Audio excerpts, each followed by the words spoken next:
musidɓe tedduɓe yeeɓiyankoɓe Pindi TV to gonɗon eno goni ɗon yo Jami Kissal wone moɗon. Hande en gari ɗo e Voile d'Or. Hande tawde ɗo rewɓe département de Podor ina gari vraiment teddinde on ɗon gorko mo ganduɗa hoore ma ko kañum woni le président du conseil économique social et environnemental, mais également kanko woni maire de Bokke Dialluɓi. O rutti o woni le coordinateur et le seul coordinateur du département de Podor, le seul coordinateur de Benno Bokk Yakar, mais également le coordinateur de l'APR guila 2012 ha oɗo ñalawma mo gonɗen hoorejo leydi ndi ina hoolima. Kanko Ablaye Daouda Diallo noon ko siftonorde bandiraɓe ko kanko wonno élément mo gandanɗa hoore ma ene jeeya e idiɓe nadde e nder APR e nder département de Podor, mais également o duusindiri président de la République guila 2008 ha Allah hokki président de la République Macky Sall laamu en 2012 e on saaha noon kanko président Ablaye Daouda Diallo président de la République hoolimbo resdimbo on ɗon poste biyeteɗo ministre chargé du budget mo ganduɗa hoore ma taw ko leydi Sénégal. O ummi ɗon o woni ministre de l'intérieur en 2013. O ummi ɗon kanko Ablaye Daouda Diallo o woni ministre des infrastructures, mais également ndu ummi ɗon o woni ministre mo ganduɗa hoore ma des finances. Caggal ndu ummi ministre des finances Allah addimo toon to palais de la République o woni chef de cabinet du président de la République. O ummi ɗon o woni encore hande e ñalawma hande o président conseil économique social et environnemental. Onon gandi ɗum ɗon ko hoolare mawde e nder ɗum ɗon noon rewɓe département de Podor kañumen foof ndenti vraiment gam waddemo sargal, gam mawnindemo, gam ƴelliddemo, gam hollude vraiment nafoore ndo nafata département de Podor. Ɗum waɗi hande garɗen ɗo e Voile d'Or enen jogui yakar ko ɓoyata ko rewɓe département ɓe foof ma kawru ɗo gam vraiment yettude e jarnade on ɗon gorkajo biyeteɗo Abdoulaye Daouda Diallo mo gandanɗa hoore ma ko kañum no mbiɗen ni nane ko kanko woni le seul et l'unique coordinateur du département de Podor. Inchallahu rabbi ɓoyata ma wood e rewɓe ɓe jokkodirɗen ɓeydo haalande men holko saabi vraiment effectivement ɓe mbaɗa oɗo sargal mo gandanɗa hoore ma hande ɓe gaddi ɗum ko ɗo e Voile d'Or gam vraiment teddinde on ɗon gorkajo biyeteɗo Abdoulaye Daouda Diallo. Assalamu aleykum Sénégal. On calminama goto kala inde mum e yettode mum. Ko yettere Allah Abbas Sara namnima min ko jiɗmi namnede sababude gargol amen hamin jotti ɗo koye dow teddugal. Emin jetti Allah noon emin jetti commune Fanaye sabu rewɓe ɓe ko dadiɓe dariɓe guilay honorable Aissata Dia ha Hajja Farmata Oumar Tall ko ɓen goni ardiɓe amen e rewɓe Fanaye caggal ADD. Kono min dañi hen tan minen ko weltare mawde sabu guila min ummi toon départ o hamin jotti ɗo min tampani min ɗomɗani min keydani. Allah yettini amen ɗo e jaam eɓe gari kamɓe kala ƴewde amen hol condition ngaji min goni min eɓe tawi minen e condition ngaji moƴƴi kala komin mankiranoɓe mankiti amen ha jofte subaka hande kala komin jiiɗi minen mbaɗa komin gañi foof min beddo kamɓe koye mabɓe min jiiɗi minen rewɓe département Podor ko waɗande Ablaye Daoudou sargal. Ablaye Daoudou noon ko poɗɗo waɗanede sargal sabu Ablaye Daoudou guila 2008 fewde hande enen foof en jii golle makko ɗew golle département Podor. Assalamu aleykum wa rahmatullah. Commune Fanmatal commune mo Fanaye woni ɗo hande ene haalda e mon en tant que trésorier général sargal oɗo momin mbaɗata o. Sargal momin mbaɗata o min mbaɗi ɗum ko ruttinde Ablaye Daoudou Diallo teddugal dendagal moƴƴere nde waɗe nder département Podor. Eɗen gandi enen département Podor tuggandema guila 1960 fayi laamu Macky Sall ko rewɓe dañi ko e département Podor hay goto meeɗa ɗum dañde ma won temedere neɗɗo yeehi nder département Podor makka grâce à Ablaye Daoudou sabu ko so Macky Sall addi fayi koye junggo Ablaye Daoudou yettine junggo yetta min keeɓi hen wadde amin ñaago Allah moƴƴere yo Allah ɓeydanmo moƴƴere. Weltare joguinde fuɗɗi e alaɗo hayɗi. Weltare joguiɗo fuɗɗi alaɗo hayɗi e kadi haal pulaar en mbi teddugal dastake rondete e ɗum ɗo ko ɗum teddugal manggal ene wayni mataw ko ngol woni goo ngol woni goo en tout cas rewɓe département de Podor ummi ƴetti initiative waɗande sargal président Ablaye Daoudou Diallo président conseil économique social et environnemental coordinateur départemental de Podor maire de Bokke Dialluɓi wadde ko ɗum hunde mawde en mawne Ablaye joni min e docteur Ndiaye min certe makko o fayi galle mbe sikki tan ɓoyta o ara eyyi ko ɗum hunde mawde le fait tan ummade guil département de Podor région de Saint-Louis e nde ɗo tampere e oɗo voyage e ki nguleki ɓitti oto kala ko jiɗɗa wawma wadde en mbi chapeau bas les femmes du département de Podor eɗen beltiniɓe kadi eɗen jettaɓe saabu ɗum ɗo weeɓani eyyi ko adi foof ko yettude Allah ko welamma mawɗo hande wonande men parce que ko rewɓe ɓe mbaɗi ko no mawnam Kalidou sehilam wini ummade département de Podor mbaɗa oɗo délégation mbaɗɗo fayida oɗo mobilisation mawɗo aɓe jette d'abord les femmes du département de Podor jolfuɓe mbi cinbu nana neex bo bahe heeñ donc paaɗen koye échéance no wini crucial woni élection présidentielle de 2024 rewɓe département de Podor caggal le président Ablaye Daouda Diallo totiri le signal o c'est une victoire écrasante au soir du 25 février 2024 derrière notre candidat Amadou Ba choisi par le président de la République président Ablaye Daouda noon so sa wiyama ka moƴƴo yo taw ko bande en mbima ka moƴƴo donc rewɓe département de Podor sukaɓe département de Podor cadre uji département de Podor mbimo ko moƴƴo donc à travers la manifestation rewɓe ɓe ko segment ji population département de Podor fof ɓe mbaɗani ɗum donc mi wawa gaynude noon sans féliciter aussi les femmes rewɓe njum eyyi njum kam ala ɗo ko heddi toon foof ari ɗo here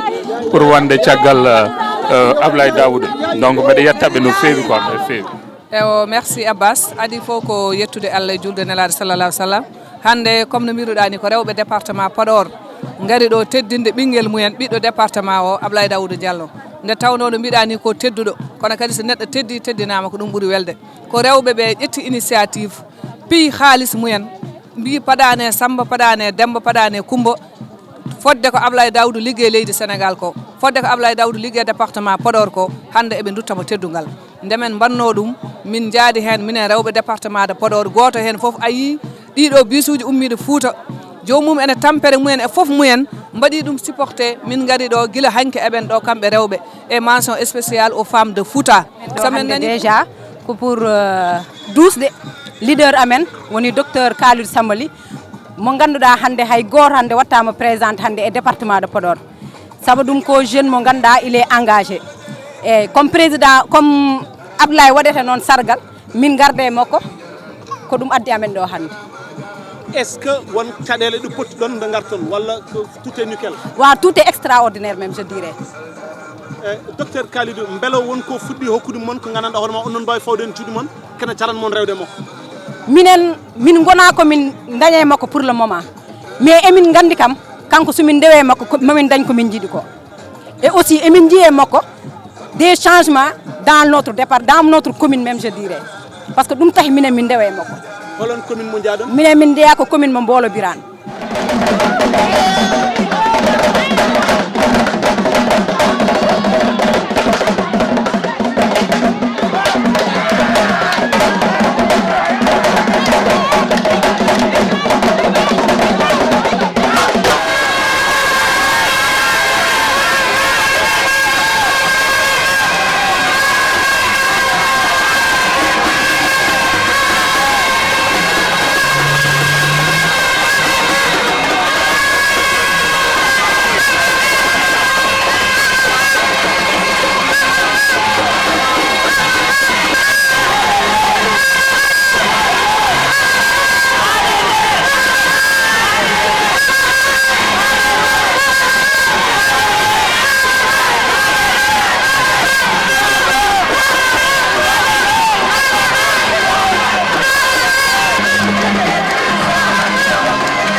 Ablaye iti jote Fouta Ablaye iti jote Fouta Ablaye iti jote Fouta Ablaye nen me do holima ada andi fode ada yade jamano Ablaye nen me do holima Ablaye nen me do holima fulbe fof no holima meka kali do jabi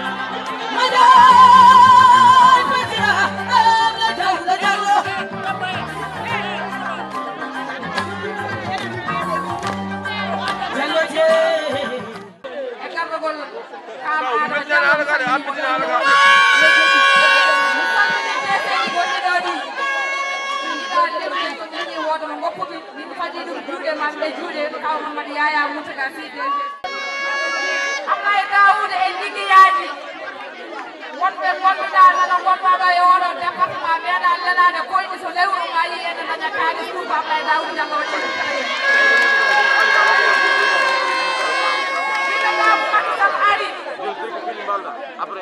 waɗi laamu Macky Sall ari Ablaye Daouda Diallo woni coordinateur département Podor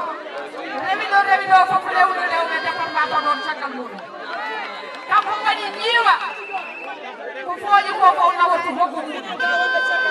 Ablaye Daouda Diallo wi ko kuusi metti ko wopata rewɓe ɗe caggal wopata sukaɓe ɗe caggal Seydou Diallo oɗo ñalawma ɗon ɓooyi soynede o ɓooyi yiɗede Ablaye Daouda Diallo ganduɗa hande ko rewɓe département Podor kala ko ɓe mbaɗatma ma ko ɓuri ɗum waɗanede teddugol yoɓa teddungal mbaɗa sikkino rewɓe ɓe on mbi oɗon yoɓa teddungal hande wadde Allah jarama jarama min calmini délégation ma fof mi yejjita bonam gorko Mountaga Sy ɗiraɓe hono mon ala onon rewɓe département am darde mon yiyama daw ko jooɗi golle so ɗum ɓenni rendini men ɗo ko ruttude teddungal président men ADD sen mbi noon enen duttut président ADD en kalat ko ADD waɗani en ko sen mbi enen limtu ɗum ɗo ha weeta gasata sen mbi enen limtu ɗum ɗo ha weeta gasata ADD rewɓe département Podor fof no mbima Allah jarama a jarama mi salmini honorable am Aïssa Dia kanŋe Dimat mi salmini honorable Rougui mi salmini honorable Habib Sy mention spéciale a Aram Ly dokkuɗo oɗo miijo hamin mbawi ruttude Ablaye Daouda teddungal min calminimo min jettimo min duwonimomo min ñaaguima Allah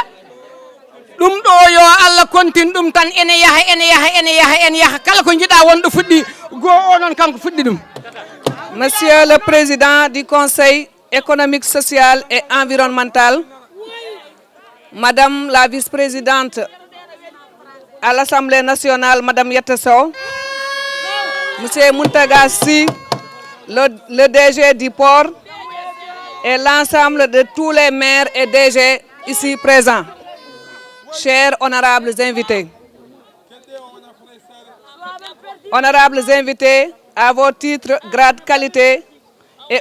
tout autre protocole associé. Madame et messieurs, soyez tous les bienvenus. Beaucoup de gens ont l'habitude de demander aux ADIS, rewɓe département Podor, Allah jarama on jarama. Kalɗo gonɗa jogan ndiyam yimɓe natti yarde ndiyam ñolɗam. Hitande fof totta rewɓe financement ji, debbo fof hande daro liggono hoore muɗum, dañana hoore muɗum. Rewɓe natti ronkude ɗanade sababude miijade holno jarata makka. O serni rewɓe basal ko ɗum woni haala ka. No foti biyeji makko o rokkire département Podor.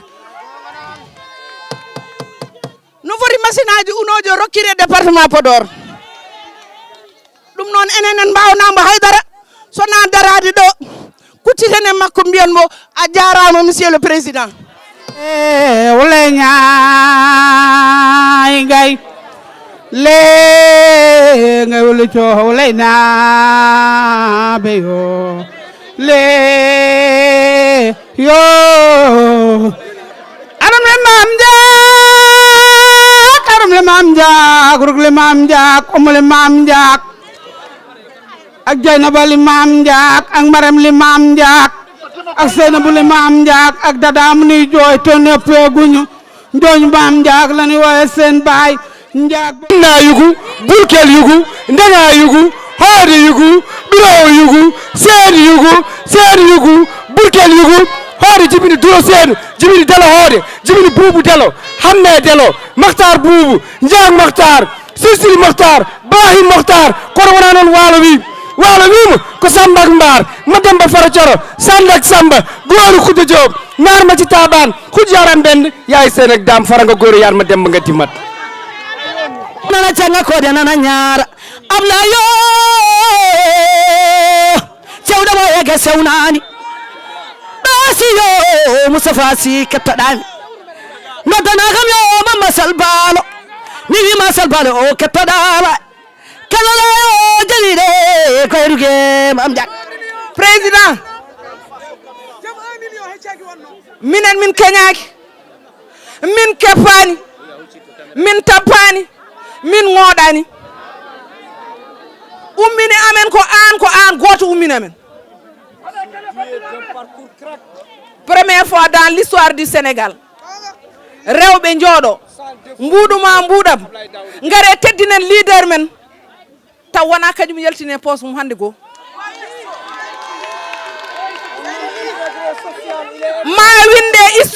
ma winde histoire Podor ma winde hen histoire Sénégal ma winde hen so guddimo golli noon haale bandam ko kalɗa ko ko gonga eɓe mbi ɗa ha seken lemsu tan kono ko dima yimi hoore mum sabu a gollat tan kaaleɗa sa gollani hay goto haalta haalama ɗum waɗi woto heeño ko bande en jooɗi ɗo ko bande en ɗanni jole bisuji tampe lawol bisuji daasi ɗumen 500 600 kilométres sababuni ma ADD ne hande oɗo jamma ko onon mbi noon bandiraɓe pardon bandiraɓe kettodiren seeɗa haalpulaare ne keewi wiide roggante ko ha yoɗo tan ɗacci tiggu e keeci yummum ko mbootu roggante ko ha yoɗo tan ɗacci tiggu e keeci yummum ko mbootu ɗacci Ablaye Dawouda caggal Macky Sall ko mbootu ko yahata ɗo ko fof ko roggante tan ko ha yoɗo bandiraɓe mboɗo yiɗi paamen gueɗel gotel wawde huudade law e mawnude tamande andude to fayi ɓuri ɗum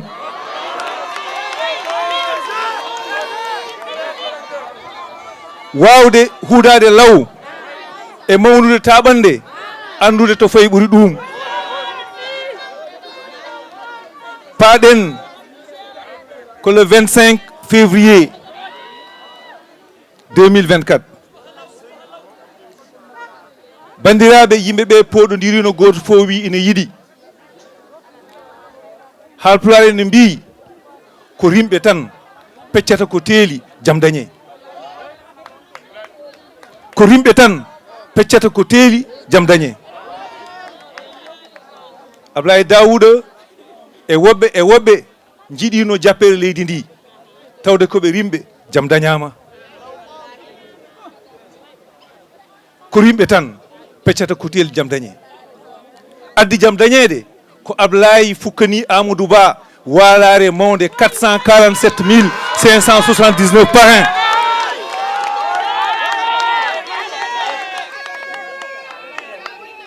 Ablaye Dawouda fukkani Amadou Ba walare mawde 447 579 parrain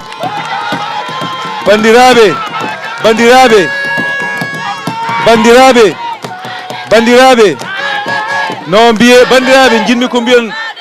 bandiraɓe wadde jaam dañama wadde jaam dañama wadde jaam dañama ɗum noon ɗo faya ɗo ko gueɗal nagge makki fewji fof nagge yaha dura arta adda kosam ha heewa nagge muynata kosam mum kono bandiraɓe kosam ɗam hoto ñale was hoto ɓirdugal was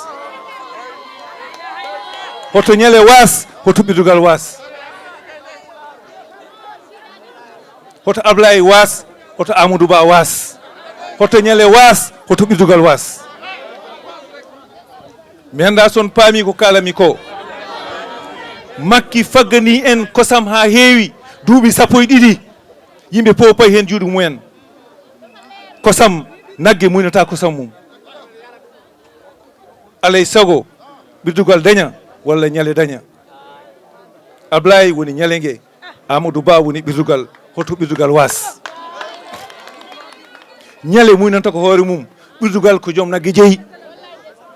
kala ko ɓira e ɓirdugal ko joom nagge jeeyi joom nagge ko leydi Sénégal alay sago darden juuɗe men ha tiiɗa Ablaye Fuutankoɓe mbima a jarama no feewi min jii golle ma mboɗo heewi wiide coyniɗo dogi e nanɗo dogi tongaɗo ɓocciti ɓuɗɗumen laaɓede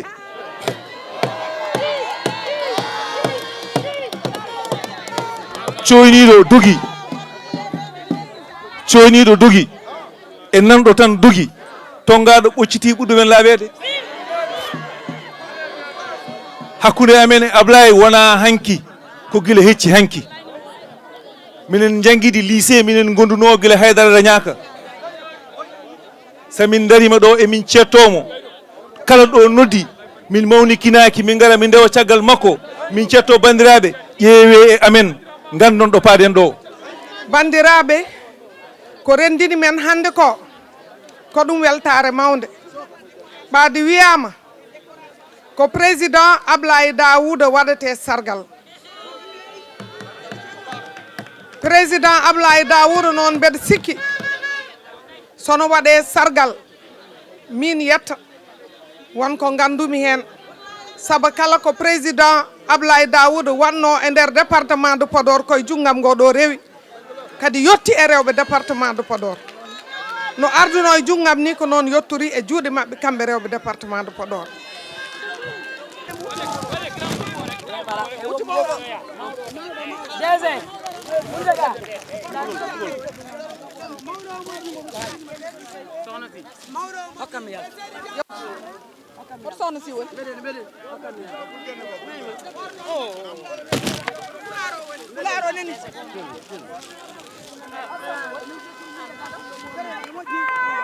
Merci.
needi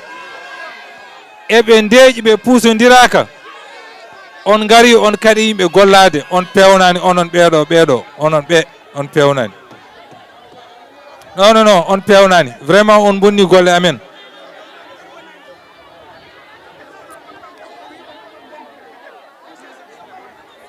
onon fuutankoɓe ɓeya jooɗiɓe ɓe mi salmini on mi yetti on on jarama onon ummiɓe Fuuta ɓeya Aissata muña seeɗa onon ummiɓe Fuuta ɓeya onon fuutankoɓe ɓe jooɗiɓe siisuji nehiɓe ɓe on jarama no feewi kono noon fof hunde nde no wayni poɗɗen hande enen fof ko darade jetten le président Macky Sall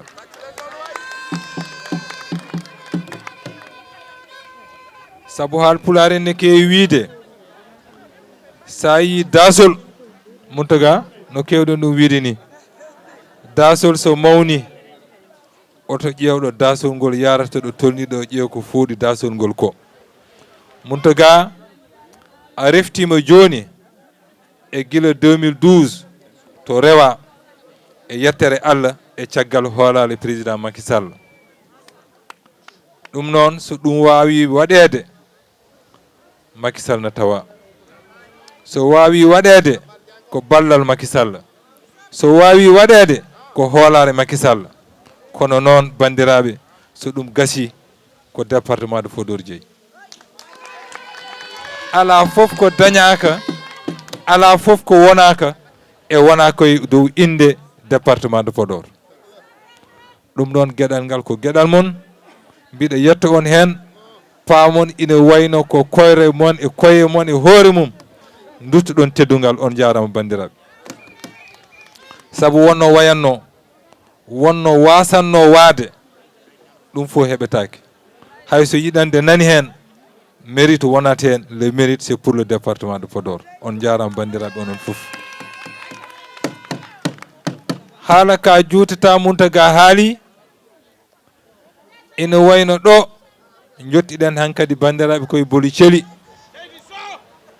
caggal nde président de la république notre camarade frère Macky Sall o wi o ƴeewata mandat goɗɗo hayso loi no rokkimo o ƴetti suwa makko o fawe notre frère le camarade Amadou Ba ɗo hande ɗo tolna ina wayno kala ko poɗɗen gollanade 2024 koye caggal makko gonaten koye makko ballodirten ko kanko ɗofteten ɗoftenmo no ɗoftirnoɗen président Macky Sall 2012 ɗoftenmo no ɗoftirnoɗen président Macky Sall 2019 so Allah jaaɓi o wune o nane département de Podor sen darima en mbaɗino mbaɗanoɗen département wono premier candidat men ɓennata guila kafe oɗon gandi ɗum oɗon mbawi ɗum oɗon jordi hen oɗon kattani ɗum mais noon bandiraɓe wonko kalɗon joni c'est important mon frère Mountaga ina wayde leydi ndi no sohli en leydi ndi noon so sohli en Podor wawa ɗaccede ɗum noon ina wayno mi halfinot on mon frère le département de Podor saaha kala mami yurnito Mountaga honorable yetta mes collègues maire on noon wonɓe ɗo kalifa mon Allah département o saaha kala mami reftomi yurnito ko gonga kono noon sen cuusi en keeɓi wadini en juuɗe bonnani hen on jarama no fewi merci beaucoup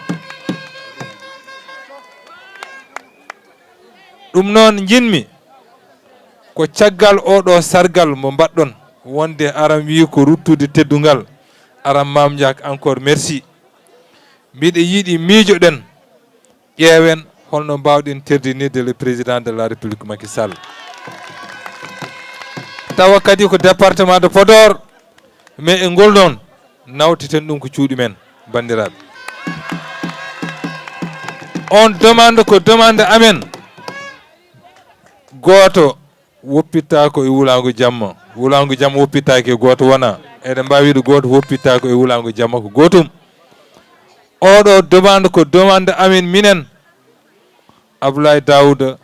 Mountaga Sy Mama Yaya e minen responsable uji min dewna ɗum e juuɗe mon onon rewɓe département e ardade honorable député Yetta Boubacar il faut pewjon on ñalawma yettude le président Macky Sall wonta ko enen rewɓe e worɓe ndender darde nde wonta ñalawma men enen fof. Rougui Mame Diack a jarama no fewi e garal ngal heed gila France ha ɗo. Merci beaucoup a jarama yo Allah yob moƴƴere. Bandiraɓe ko ɗum tan wonno haala ka paamon welama ono mawna yam tigui rigui saabu ina wayno ko joni fuɗɗi waɗede meeɗi waɗede e département kono paamon kala ko waɗa hen mbiɗen gonde e yawde ha joni saabu oɗon kandi ko ɓuuri ɗum ɗo. Kala nde département dari Podor walla nde département ji ne lima so département de Podor waɗama distingué waɗe distingué ko saabu onon rewɓe tigui oɗon dari oɗon poti ko ponnoɗon wadde oɗon joteno oɗon dari tigui rigui gueɗal ngal ko gueɗal mon kala donc paamon ko wawi ɗo waɗede kala ko wawi ɗo waɗede paamon ko gueɗal mon soko Allah anni amen ɓuuri e ko mbaɗano ɗon ko. Et c'est pourquoi joni mbiɗo ñooda e mon frère Mama Yaya min ƴeewa kadi hol surprise kadi pawteɗo e juuɗe mon onon rewɓe département de Podor. So Allah jaaɓi oɗo ñalawma paamon haade ko pulagu gonɗen ina wayno nagge mon jibini hande ni.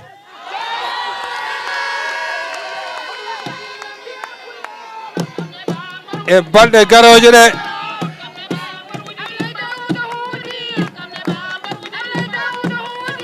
merci a jarama a jarama merci beaucoup merci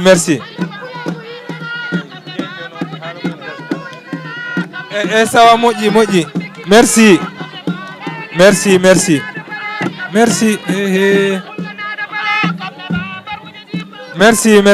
merci